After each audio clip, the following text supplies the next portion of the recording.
Artificial intelligence is one of the biggest technologies part of it set up to disrupt the way industries work and now in the future. Work now and in the future. Now, although the technology is still in its early stage, billions of bucks are being spent on research and development for amplifying the growth. According to data made available online, the GDP of different countries are expected to grow by $15.7 trillion in 2030. With the evolution of artificial intelligence, researchers and entrepreneurs around the world are striving for autonomous AI that won't need human interventions to make even high complex decisions, which will bring about new business models, whether in the financial services, healthcare, energy and mining, industrial products, and all media and entertainment. I have joining me live in the studio to give a broader perspective on the impact of artificial intelligence on business growth. She's an associate director at Deloitte and West African data analytics leader. She holds a PhD in machine learning from the University College of London with 6 scientific publications to date. Dr. Jania Okochime. Thank you very much for your time.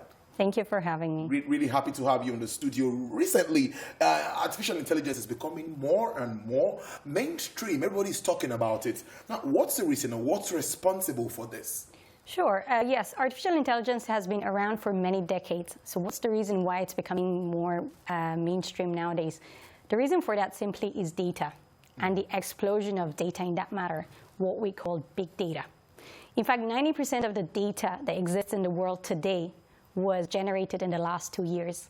It goes to show that data is being grown exponentially, and rightly so, because data nowadays doesn't just sit in rows and columns in an Excel sheet. Anything we do creates data. Every time you send a text message, you pick up the phone, call your bank, or you send an email, or you post a social media a post, all of these get collected, which is why we see this exponential growth. And nowadays, organizations are not like in the olden days where they would be valued based on the size of their assets. Now organizations are being valued based on the size of their data. So it just goes to show how important the data is. As the former chief data scientist at Amazon said, data is like crude oil. It is useless unless it is refined. And so is the data that organizations have, and that's where artificial intelligence comes to play. Artificial intelligence and data analytics help organizations harness this data. So the availability and growth of data, along with the availability and improvement of technology like cloud technology, artificial intelligence is now having a great playing field to harness this data and help organizations gain actionable insights. Now, I'm not looking at ways at which artificial intelligence itself and data analytics, how are they really transforming businesses and, industry operations? Sure.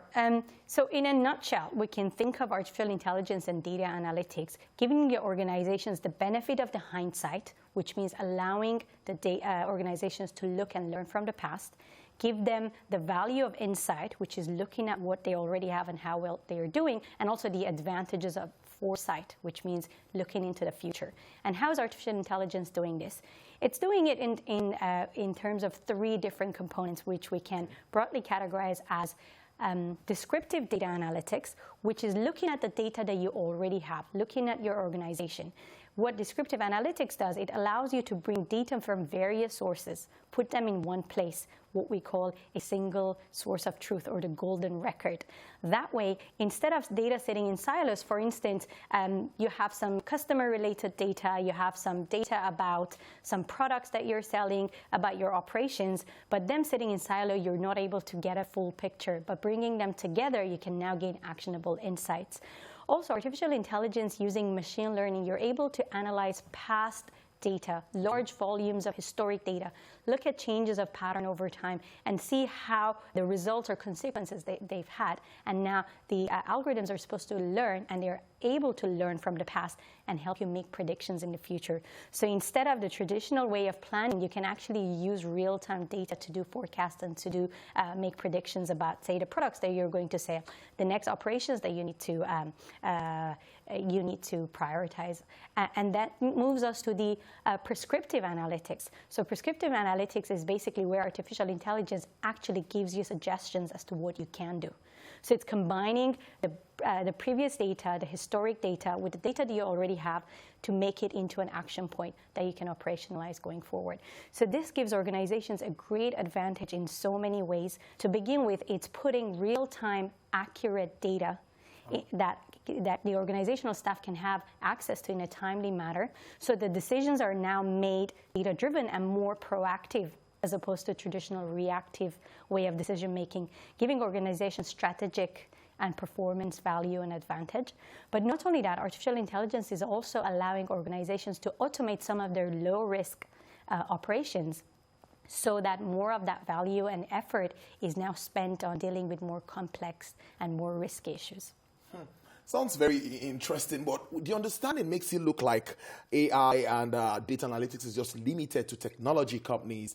Or would you tell us if other industries can benefit from it clearly? Yeah, not at all. So artificial intelligence is not limited to technology companies. Everywhere we look now, in our daily lives, we're actually operating with, or interacting with a form of artificial intelligence in one way or the other. When you're opening your smartphone, you're talking to Siri, that's already voice recognition. And at the back of that, it's already building some of your preferences of the music choice that you've played, etc., that it can automatically pick up and give you recommendations. We're seeing artificial intelligence in the healthcare industry for doing automated drug discovery, as well as medical image analysis. In fact, you can look at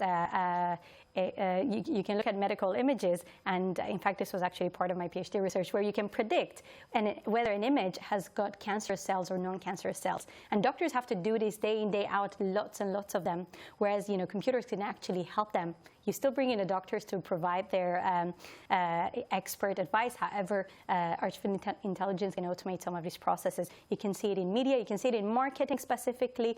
Marketing channels and specific product can be tweaked in real time based on the audience that you have live at the time. You look at autonomous vehicles. Computer vision is being used to do to have driverless cars, all the way to drones. Moving products, etc. However, let's look at the financial services industry, for instance, that recently has used a lot of machine learning and data analytics. For instance, nowadays that we're moving more and more towards digital products, banks can use artificial intelligence to do credit scoring so that they are able to provide loans to customers within minutes, as opposed to the traditional approaches. Or if you need to do a collection on a premium of a company, if you're a financial company or an insurance, instead of having 100 customers that you need to follow, and the labor and time that requires making phone calls, etc., and out of 100, maybe only 2 of them will end up paying the premium, you can actually use artificial intelligence to prioritize your collection so that it can recommend, out of this 100, call these 10 people first. They're more likely to, say, pay the premium. So you can see now it's not only limited to technology. It's actually every organization. The question that organizations need to ask themselves, small or big, is to understand what AI can help them with. And predominantly, you can categorize them in 3 ways. Pattern recognition, which means they can use AI to harvest their data, look at patterns that would be helpful for them to get some insights. Secondly, for automation. You can actually use it doesn't matter what type of company you are, some of the manual processes could be automated. And finally, customer interaction. Nowadays, we're living in a very customer-centric world where customer interaction, sometimes when you pick up a chatbot, is the first point of contact to an organization, and it doesn't matter what type of organization you are. So you can definitely leverage AI. That was supposed to be my next point of call, talking about the area organizations and data analytics, where they can use that. But something came to my mind. I want to play the devil's advocate here. People will say this could cause job losses one way or the other, and some are saying new jobs will be created. So which do you agree? Which do you believe in? Talking about the use of AI and analytics. Sure, absolutely. So I do not believe AI will cause job losses. in fact, it will create new opportunities for more skills to be developed within the organization. I think the misconception is that, in scenarios where the belief is that it's cutting job losses is where, in fact, to me, it's more like preventing having to invest in additional resources for a short period of time. For instance, let's think about, let's say a bank has decided to do corporate banking by emails, right? So they start the service. There's only 10 people in that department who are responding to the emails. All of a sudden, the product becomes very popular, say around December time. And there's like hundreds of emails coming through. They now have to go and hire 10 more people to meet up with the demand. But then come January, February, the demand goes down. They have to let those 10 people go anyways.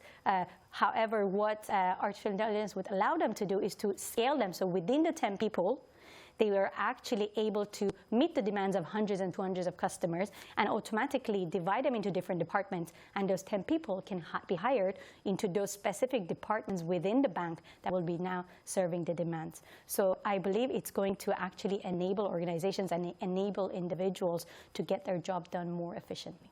Well, that sounds good. Talking about the areas, you talked about automation and all of that. Sure. Now, any more of that, because Yes. we really need to understand where they can harness the potential for AI. Absolutely. So I think there are 4 quadrants, 4 areas that artificial intelligence can really make an impact. So one of them is customer experience. Mm-hmm. The second one is business relationship management. Third one is risk. And another one is operations. So if you think about a customer relationship management, so as we said before, nowadays, organizations have gone away from mass producing similar types of products, any organization, even banks, all the way to manufacturing. Now we're really trying to make it tailor-made to the customer's requirements to attract to different demographics. From millennials to the newer generations who are more used to digital transactions and digital platforms, what data analytics and AI can help you ask questions like, who is my customer? What are their preferences? What do they like to do? What are their behavior patterns? And using methods in AI like unsupervised learning, you're able to actually create a persona of your customer that goes beyond the traditional male and female of this age bracket and that age bracket, because we might both be the same age but have completely different interests. Sure. And it can actually help you reduce the bias that you may have. Let's say you're only used to lending money to entrepreneurs with so many years of experience and are of this age. However, now we see young and younger entrepreneurs. So if you stick to the traditional methods, you may miss out a large population that could be your customer. Whereas artificial intelligence goes beyond the surface, looks at hidden patterns at the beyond in the second layer and brings groups together. Secondly, customer relationship management or business relationship management. Yep. Imagine if the relationship manager, as soon as the customer rings on the phone, has at his or her fingertips a system that automatically knows which customer this is, brings back a whole map, a journey of this customer from the products they have bought, the kind of interactions they've had, what things they've liked in the past, what they haven't, and now from having this wealth of information, can now interact with the customer in a more personalized way. You can say, yes, I understand this is what you've liked, or if you have a question, I would have answered it differently for a different individual, but because of your journey, these are the kind of things so that you can go ahead and recommend. And these kind of interactions bring a lot of value to the business and also a lot of satisfaction to the client, so that organizations now are not worried about the cost of churn, but more about the efforts to retain the customer. And this is something that AI and data analytics can really help. All the way to risk. Nowadays, especially with COVID, there's so many different kinds of risk, all the way from cyber risk to more regulations and regulatory compliance risk. And this is, again, something that artificial intelligence is very helpful. There's a whole area called regulatory technology, or RegTech, which is actually able to automatically look at your data and come up with areas of high risk, all the way to anti-money laundering and fraud detection, where it's not really easy to look at millions and millions of transactions by hand and manually, whereas AI can look at these and spot anomalies and be able to actually tell you a genuine transaction and a not genuine transaction. And as a result of this, you can now translate it into operations and how you can make operations more efficient through automation. As good as it sounds, there will be some challenges stopping organizations from actualizing this and getting the best of AI. Can we talk through all of this? Yes, absolutely. So there are a few challenges actually what's stopping organizations from really utilizing AI and data analytics, but I'll name a few here. And I'd like to focus on the data again. Okay. So data has the best advantage, however, it could be a bottleneck as well. So let me tell you what I mean about this. Let's give an example scenario. So data has to come with a data strategy that answers a specific business question. And that's the most important thing. Because you can have all the data in the world, but if it's not answering the question that you're after, then it's not going to be useless. Or even worse, if you don't really know what that question is that you're hoping to answer. So it's the strategy needs to be defined, now bringing in data. So here's an example. Assume I'm an international manufacturing company that I've just produced these 3 products. I've put them out there. It's an international products to many countries. Put them on this platform, and I want to see how popular they are. So after running the marketing campaign, I come back and ask you, so was this more popular with males or females? Is this more, are men more liking this product or women? And then they come back and tell you, oh, we didn't capture that information. So after all of this, you've actually gone ahead and you've not captured the metrics that you required. And then you ask, okay, but we did capture information about the country. Tell me how popular this was in the UK. And they come and tell you, oh, 20% like the UK. Whereas other people have given you the information that, no, actually was really popular in the UK. So you go back to your data and look at data quality issues. So that's the second challenge. When you look at your data closely, you see that some people have put UK in their location, some have put United Kingdom, some have put Great Britain. You see? So the data is there, but it's not in the right format that you can readily use. So these are some of the thoughts that organizations need to put into the strategy. All the way to technology and capability building. So these are some of the things that once you've got the data, you've got the technology to harness it properly, and you need to empower the staff to be able to access this data and gain actionable insights from it by analysis. Almost finally now, how can you become a truly insight-driven organization? Sure. So a truly insights-driven organization is an organization that makes a culture of making factual, data-driven decisions. And it goes beyond just data and technology. It spans across the spectrum of people, processes, governance, and data and technology. So that means it has to come from the top. So the tone has to be set at the top. The leadership, the management have to think and have a data strategy. And now they need to empower their staff by doing capacity building. And at Deloitte, we like to say you need to have purple people in your organization.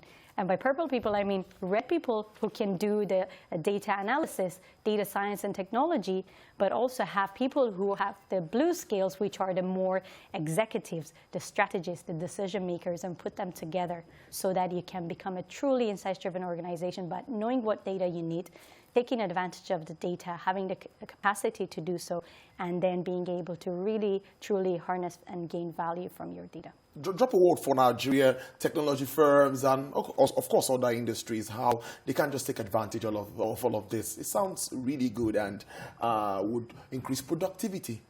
Absolutely. So what's your message to them as you So I would say, given COVID, I think COVID has leapfrogged digital transformation. That's true. So companies can take advantage of this by really investing in their data, in their building the capacity, and if they really use data analytics to harness the value of their data, not only they will survive and recover from COVID, but they will thrive. That's a very good way to leave it, Dr. Jania Okwechime. I must thank you very much for your time. Associate Director, Deloitte, West African Data Analytics Leader. I can go on and on. Thank you. I see so much passion there. I think we'll continue this discussion, another aspect of AI, and see what it holds for us. I must thank you for your time. My pleasure. Making it on the show. Well, let's